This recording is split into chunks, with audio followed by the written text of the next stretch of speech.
Welcome friends, আমি পলাশ। আমি আজকে আবার চলে এসেছি আমার আঙিনা বাগানে আম গাছের একটি গুরুত্বপূর্ণ ভিডিও নিয়ে। বন্ধুরা, অনেকদিন ধরে আপনারা অনেকেই চাচ্ছিলেন আম গাছের প্রতিস্থাপন থেকে ফল আনা পর্যন্ত সম্পূর্ণ পরিচর্যা একটি ভিডিও প্র্যাকটিক্যালি করে দেখাতে, যেটি করলে বা যেই কাজগুলি করলে, অর্থাৎ যেভাবে কাজগুলি করলে আপনি আপনার আঙিনা বাগান বা ছাদ বাগানের টবের গাছে আপনি ঝুড়ি ঝুড়ি বা ভুরি ভুরি আপনি ফল পাবেন এবং মাঝে কোনো রকম আম গাছ সম্বন্ধে পরিচর্যা সম্বন্ধে কোনো রকম সমস্যা থাকবে না। আর সেই বন্ধুদের অনুরোধেই আজকে কিন্তু আমি চলে এলাম আজকের প্রতিবেদন নিয়ে। তো বন্ধুরা, আজকে আমার এই ভিডিওটিতে আমি 4টে স্টেপে দেখাবো কিভাবে আম গাছের প্রতিস্থাপন থেকে পরিচর্যা ফলানা পর্যন্ত পরিচর্যা করে আমি সফলতা পেয়েছি, সেই অভিজ্ঞতায় আপনাদেরকে আজ শেয়ার করব। আর সেজন্যে বন্ধুরা, আমি এটি 4টি স্টেপে ভাগ করেছি। তো প্রথম স্টেপ হলো বন্ধুরা আম গাছের প্রতিস্থাপন। প্রথমে আপনারা একটি বিশ্বস্ত নার্সারি থেকে আপনার পছন্দের জাতের আম গাছ কিন্তু আপনি কিনে আনবেন। তো সেটি হতে পারে গ্রাফটিং এর, হতে পারে জোড় কলমের, হতে পারে গুটি কলমের। তো বন্ধুরা, আমি যেটা রেফার করি বা প্রেফার করি সেটি হলো গ্রাফটিং। তো গ্রাফটিং আর জোড় কলমের গাছের আমি বেশ কয়েকটি গাছ রোপণ করেছি এবং তার পরিচর্যা করে তার বৃদ্ধি করেছি। দেখেছি যে জোড় কলমের থেকে গ্রাফটিং এর গাছ কিন্তু সুন্দরভাবে বেড়ে ওঠে। সেটা অবশ্যই নির্ভর করবে আপনার পছন্দের উপর, আপনি জোড় কলম নেবেন না গ্রাফটিং নেবেন। তো এসব কথায় আসছি না, এবার আসছি মূল কথায়। তো প্রথমে আপনি একটি বিশ্বস্ত নার্সারি থেকে আম গাছ ক্রয় করবেন, করে সেটিকে আপনি 5 থেকে 7 দিন অবশ্যই রেস্টে রাখবেন। তারপর কি করবেন বন্ধুরা, প্রথমেই বড় টবে কিন্তু আপনি সেটি দেবেন না। প্রথমে 8 থেকে 10 ইঞ্চি টবে আপনি সেটি প্রতিস্থাপন করবেন। কোন মাটিতে বন্ধুরা, বিভিন্ন জন বিভিন্ন রকম কথা বলে থাকেন। তো আমার মতে আম গাছ এমনই একটি গাছ যে এ কিন্তু খুব বেশি খাবার পছন্দ করে না। তো আর এই আম গাছ একেবারে বেলে দোআঁশ মাটির পরিবর্তে কিছুটা এঁটেল মাটি এ কিন্তু পছন্দ করে। তো প্রথমেই আপনি এটিকে একদম সাধারণ গার্ডেন সয়েল, সবচেয়ে ভালো হয় গার্ডেন সয়েল বা কৃষিক্ষেত্রের মাটি, এবং সেই মাটি আপনি একদম 5 থেকে 7 দিন খুব সুন্দর করে শুকনো করে নেবেন। শুকনো করে নিয়ে সেটিতে বসাবেন। তাতে যদি এঁটেলের ভাগটা বেশি হয়, অবশ্যই 10%-এর মতো আপনি ভার্মি কম্পোস্ট বা গোবর সার মেশাতে পারেন। তো আর কি করবেন, তাতে মাটিটা কিছুটা আলগা করার জন্য বালির পরিবর্তে বন্ধুরা আপনি সবচেয়ে ভালো রেজাল্ট আমি যেটা পেয়েছি সেটা হলো ধানের চিটে। তো এ প্রসঙ্গে বলে রাখি, কোকোপিট অনেকেই ইউজ করে থাকেন। কোকোপিটে অনেক সময় জল ধরে রাখে, তাতে গাছের শিকড়ের কিন্তু ক্ষতি হয়ে থাকে। সেজন্য আমি রিসেন্ট কোকোপিট একদম ব্যবহার করছি না, তার পরিবর্তে ধানের চিটে ব্যবহার করছি। তাহলে প্রথমে দেখায়, প্রথমে আমি দেখুন একটা 8 ইঞ্চি টব নিয়ে নিয়েছি। তো আর এটি আমার একটি কাননভোগ আমের চারা। এটি অবশ্য এটি জোড় কলমের গাছ। তো আমি যেটা পেয়েছি সেটাই নিয়েছি। জোড় গ্রাফটিং এর চেয়েছিলাম কিন্তু পাই না, জোড় কলমের পেয়েছি তাই জোড় কলমের নিয়েছি। তো বন্ধুরা, এই জন্য কি করব না, এতে যে ড্রেনেজ হোল রয়েছে, একটু সামনে এসে দেখাও, যে ড্রেনেজ হোল রয়েছে সেই ড্রেনেজ হোলটি প্রথমে আপনি খোলামকুচি দিয়ে বন্ধ করে দেবেন। সামনে এসো, খোলামকুচি দিয়ে বন্ধ করে দেবেন। এবং এতে কি করবেন বন্ধুরা, সবচেয়ে ভালো যেটা বললাম, ড্রেনেজ সিস্টেম করার জন্যে ধানের চিটে কিছুটা এতে দিয়ে দেবেন। ধানের চিটে আমি এতে দিয়ে দিলাম, ব্যাস। এর চেয়ে ভালো ড্রেনেজ সিস্টেম বোধ হয় না। আমি আগে বালি দিয়ে ড্রেনেজ সিস্টেম করতাম, দেখেছি বালির থেকে এই ধানের চিটের ড্রেনেজ সিস্টেম সবচেয়ে উপযোগী। এইবার কি করবো বন্ধুরা, আমি নিয়েছি একদম সাধারণ গার্ডেন সয়েল, অর্থাৎ সবজি ক্ষেতের মাটি আমি এটি নিয়ে নিয়েছি। তো এর সঙ্গে আমি ধানের চিটে আর অল্প গোবর সার আমি এতে নিয়ে নিয়েছি, মিশিয়ে নিচ্ছি। এই 8 ইঞ্চি টবের জন্য 1 থেকে বড় জোর এইভাবে 2 মুঠো, এর বেশি 2 থেকে 3 মুঠো নেওয়া যেতে পারে, এর বেশি নেবো না। এটিকে আমি ভালো করে মিক্স করে নিচ্ছি। আর বন্ধুরা, এতে কিন্তু অন্য কোনো রকম খাবার দেবো না, এইভাবে মিক্স করে নিলাম। এইবার দেখুন, এই মাটিতে কিন্তু কিছুটা গুঁড়ো মাটি, কিছুটা ঢেলা মাটি অবশ্যই রাখবেন, যাতে সম্পূর্ণ মাটিটি গুঁড়ো রাখলে কিন্তু টাইট হয়ে যাবে, আর ঢেলা রাখলে কিছুটা আলগা আলগা ভাব থাকবে। তো এইবার কি করব না, কিছুটা মাটি দিয়ে দেবো, এইভাবে দিয়ে দিলাম। এইবার আমাকে যেটা করতে হবে, এই গাছটির যে পিপি ব্যাগ রয়েছে সেটিকে আমি সন্তর্পণে কেটে দেবো, যাতে রুট বলের কোনো ক্ষতি না হয়। তো আপনারা নিশ্চয়ই এইভাবেই গাছ লাগান, আমিও এইভাবেই গাছ লাগাই। তো হয়তো অনেকেই অন্যভাবে লাগাতে পারেন। তো আপনাদেরকে আমি অনুরোধ করছি, এইভাবে আমার পদ্ধতি ফলো করুন, দেখবেন আশা করি আম গাছ নিয়ে আর কোনো সমস্যা আপনাদের পড়তে হবে না। রুট বলটি কিন্তু অনেক উপরে উঠে এসেছে, একটু মাটি কমিয়ে নেব, মাটি কমিয়ে নেব, ব্যাস ঠিক আছে। এইবার এই মাটিটি আমি এর চারিপাশে দিয়ে দেব।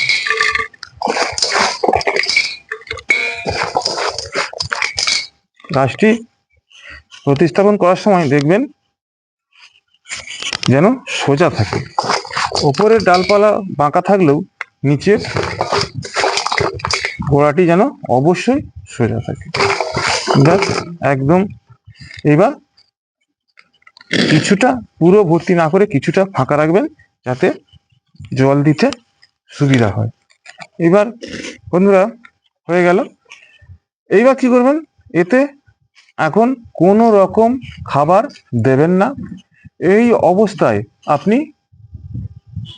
এই মরশুমে, অর্থাৎ গ্রীষ্মের পরে এই বর্ষার প্রাককালে এই গাছটিকে যখন রোপণ করবেন, আপনি মিনিমাম 2 মাস এটি এইভাবেই রাখবেন, কোনো রকম খাবার দেবেন না। এই গেল আম গাছের প্রথম স্টেপ। এবার আসছি স্টেপ 2। প্রতিস্থাপনের 2 মাস পর এই গাছটিকে আপনি 12 ইঞ্চি টবে রিপোর্ট করে দেবেন। তো রিপোর্ট করবেন, এটাও কিন্তু একদম সাধারণ গার্ডেন সয়েল, এতে ওইভাবেই অল্প পরিমাণে হয় ভার্মি কম্পোস্ট, না হয় গোবর সার দেবেন, সঙ্গে হালকা ধানের চিটে, তো দিয়ে এইভাবে প্রতিস্থাপন করবেন। এইবার তারপরে যখন 2 মাস প্রতিস্থাপন করার পর দেখবেন গাছটা সুন্দরভাবে গ্রোথ নেবে। এটি আমার একটি কিং অফ চাকাপাতের গাছ, দেখতে পাচ্ছেন কত সুন্দরভাবে গ্রোথ নিয়েছে। এটি আমার আছে এই টবের মধ্যে প্রায় 4 মাসের মতো। তো এটিকে দেখুন কটা ফ্ল্যাশ নিয়েছে, 1টা 2টো 3টে 4টে, 1 2 3 3টে ফ্ল্যাশ নিয়েছে। তো এবার কি করতে হবে, এবার আমার কাজ হবে এই গাছটিকে প্রচুর ঝাঁকড়া করা বা প্রচুর ব্রাঞ্চ আনা। তাহলে ব্রাঞ্চ আনতে গেলে কি করতে হবে বন্ধুরা, এই যে দেখতে পাচ্ছেন 1 2 3টে ফ্ল্যাশ নিয়েছে, যেখানে আপনার সুটেবল মনে হবে, অর্থাৎ যে ব্রাঞ্চটি শক্ত হবে, যেখান পর্যন্ত শক্ত হবে ঠিক শক্ত ব্রাঞ্চের আগে আপনি কিন্তু এটা কেটে দেবেন। এখানে একটু ক্লোজ দেখাও, দেখতে পাচ্ছেন আপনারা যে এইখান থেকে এই ডালটি অনেকটাই শক্ত, এটা কিছুটা নরম, ওপরেরটা একদম নরম। তো এটাকে আমি কিন্তু এইখান থেকে কাটবো, কাটলে এইখান থেকে যে পর্বগুলি দেখতে পাচ্ছেন, যে পাতার কাক্ষিক মুকুলগুলি দেখতে পাচ্ছেন, সেখান থেকে কিন্তু প্রচুর পরিমাণে ব্রাঞ্চ বের হবে। এটি কিন্তু এখন আমি করব না, 3-15 পরে, প্রায় 10-15 দিন পরে করব, কারণ এই ব্রাঞ্চটিকে আমাকে অনেক শক্ত করতে হবে, মজবুত করতে হবে, তারপরে কিন্তু খুব সুন্দরভাবে এটি ব্রাঞ্চ ছাড়বে। তো এইবার বন্ধুরা কি করতে হবে, এর খাদ্য, এই গাছটাকে বৃদ্ধি করার জন্য কি খাদ্য প্রদান করব, যে বলেছিলাম প্রথম স্টেপে কোন রকম খাদ্য চলবে না জল ছাড়া, আর দ্বিতীয় স্টেপে আপনি হালকা হালকা পরিমাণে সর্ষের খোল পচা জল দিতে পারেন। এর প্রসঙ্গে বলে রাখি, এতে কিন্তু কোনো রকম নিমখোল এই সেকেন্ড স্টেপ পর্যন্ত দেবেন না। আর কি করব না, এতে একবার আমি দিয়েছি কিন্তু জৈব মিশ্র সার, অর্থাৎ শিংকুচি, হাড় গুঁড়ো আর সর্ষের খোল সম পরিমাণে, এটি অল্প পরিমাণে একবার মাত্র দিয়েছি, তাতেই এই গ্রোথ হয়েছে। তো তাহলে কি বন্ধু বললাম, যে এখানে ব্রাঞ্চটাকে কাট আপ করতে হবে প্রচুর ব্রাঞ্চ আনার জন্যে। তাহলে এইভাবে এটাকে 2 থেকে 3 মাস এইভাবে পরিচর্যা করুন, অর্থাৎ এখানে 2 মাস, এখানে 2 থেকে 3 মাস, 5 মাস, 5 মাস পরে আপনি কিন্তু ব্রাঞ্চটা কাটুন, দেখবেন তারপরে প্রচুর ব্রাঞ্চ তৈরি হবে। এটা ছিল সেকেন্ড স্টেপ। এবার আসছি বন্ধুরা স্টেপ 3, 4 থেকে 5 মাস স্টেপ 2-তে রাখার পর বন্ধুরা, যখন স্টেপ 2-তে গাছটি বেশ কয়েকটি ব্রাঞ্চ বেরিয়ে যাবে, তখন আপনি পট পরিবর্তন করবেন না, অর্থাৎ টবের পরিবর্তন করবেন না, এই 12 ইঞ্চি টবেই রাখবেন, রেখে এই গাছটিকে পরিচর্যা করে যাবেন। তো কি পরিচর্যা করতে হবে, গাছটিতে অল্প অল্প করে খাবার দিতে হবে, জল দিতে হবে, আর ব্রাঞ্চগুলোকে আরো বৃদ্ধি করার জন্য যখন ব্রাঞ্চ বের হবে, যখন এখান থেকে 3টি ব্রাঞ্চ বের হবে রাখবেন, তারপরে আরো যে ব্রাঞ্চ হবে তাকেও প্রুনিং করে কিন্তু অসংখ্য ব্রাঞ্চ তৈরি করবেন। এই টবে আপনি গাছটিকে রাখুন আরো 2 থেকে 3 মাস, অর্থাৎ মোট 8 মাস, প্রতিস্থাপন থেকে শুরু করে 7 থেকে 9 মাস গাছের গ্রোথ অনুযায়ী এই টবে রাখুন, এবং মাঝে মাঝে অবশ্যই জৈব মিশ্র খাবার দেবেন। এতে যখন গাছের বয়স 6 মাসের বেশি হয়ে যাবে, তাতে বন্ধুরা আপনি কিন্তু অল্প পরিমাণে নিমখোল অবশ্যই দিতে পারেন।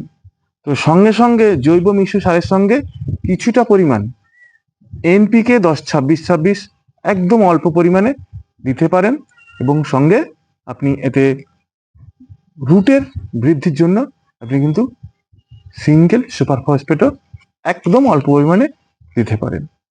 আর যখন বন্ধুরা রোগবালাই সম্বন্ধে বলে থাকি, যে যদি পাতা বের হওয়ার সময় কোনো ইনসেক্ট বা পোকা পাতা কেটে দেয়, তাহলে আপনি এতে প্রফিনোফস ও সাইফারমেথিন গ্রুপের যে কোনো একটি কীটনাশক স্প্রে করবেন হালকা ডোজে, দেখবেন পাতাগুলি সুস্থ থাকবে। তো এই পাতা কাটা ছাড়া আম গাছে আর সেভাবে কোনো পোকামাকড় লাগে না। তো অনেক সময় বন্ধুরা পাতা পড়ার সমস্যা হয়ে থাকে, তো পাতা পড়ার সমস্যা নিয়ে বন্ধুরা আর একদিন বিশদভাবে কিন্তু আলোচনা করব। তো বন্ধুরা, স্টেপ থ্রি। এবার আসছি বন্ধুরা স্টেপ 4।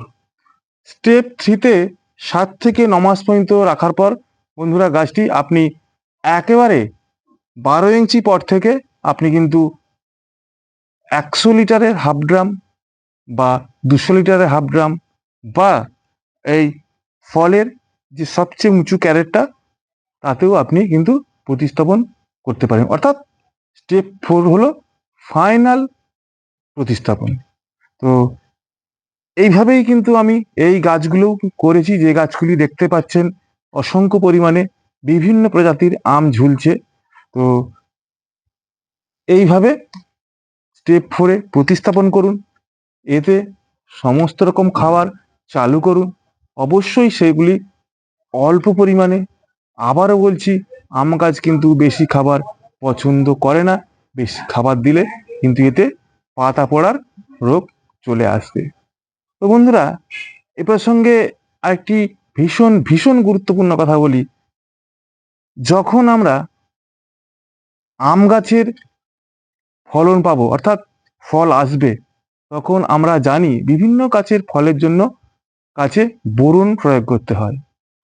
আপনারা ভুলেও কিন্তু কোনোদিন আম গাছে মাটিতে দেওয়ার বোরন প্রয়োগ করবেন না।